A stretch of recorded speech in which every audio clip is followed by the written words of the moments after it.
Sometimes we have different opinions, and that is perfectly normal. But how we express disagreement matters a lot. Speaking politely keeps communication friendly and respectful. In this lesson, learn simple ways to disagree without sounding rude or harsh. Polite disagreement helps others listen to your point and builds better understanding in conversation. Politeness shows respect for the other person's opinion, even when you do not agree. Instead of saying something like, "That is wrong," use gentle language.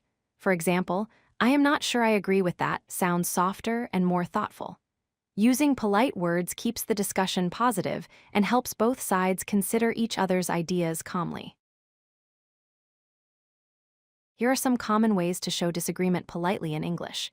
You can say, "I am not sure about that," or "I see your point, but..." Another option is, "I understand what you mean, however." You can also say, "That is an interesting view, though, I think," or "You could be right, although I feel that." Finally, "I am afraid I do not quite agree," is also a polite way to express a different idea. Each of these phrases softens your tone and invites others to continue the conversation respectfully. Let us look at polite disagreement in action. Suppose Alex says everyone should work from home all the time. You could reply, "I see your point, but I feel meeting in person sometimes can be helpful." Or when Rena says movies are always better than books, you might respond, "That is an interesting view, though I think books let you imagine more freely." In each example, the disagreement is gentle and respectful, focusing on ideas instead of personal criticism. When disagreeing, begin with something positive. You could say, "That is a valid point, but..." This shows you respect the other opinion.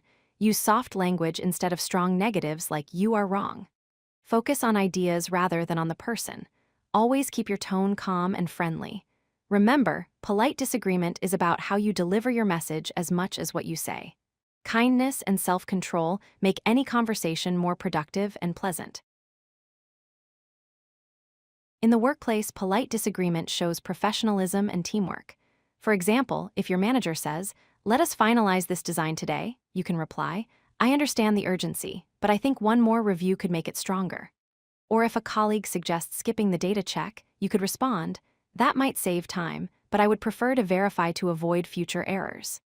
Being respectful while expressing your view helps you build trust and credibility at work. Softening your disagreement makes you sound more considerate and kind.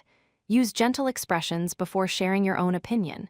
You might say, "I guess you are right, but..." or "That could be true, although..." To sound friendly, you can use phrases like "maybe, but I tend to think," or "That is possible, still I feel." These small changes make your disagreement sound like part of a friendly discussion, not an argument. In daily conversations with friends or family, polite disagreement keeps the talk light and enjoyable. If someone says exercise does not make a big difference, you can respond, "I am not sure about that, I feel it really helps my mood." Or if a friend says pineapple never belongs on pizza, you can say, "That is fair. I prefer it sometimes. It is a fun mix of sweet and salty." Gentle wording keeps humor and friendliness even when opinions differ. Polite disagreement helps keep conversations healthy and positive. Use soft language such as, "I see your point," or "I am not sure about that." Show respect first before expressing your own view. Always keep a calm tone and try to listen with an open mind. Disagreeing politely does not mean hiding your opinion. It means expressing it in a way that builds connection and understanding. If you like this video, hit that like button and don't forget to subscribe. Visit codelucky.com for more such useful content.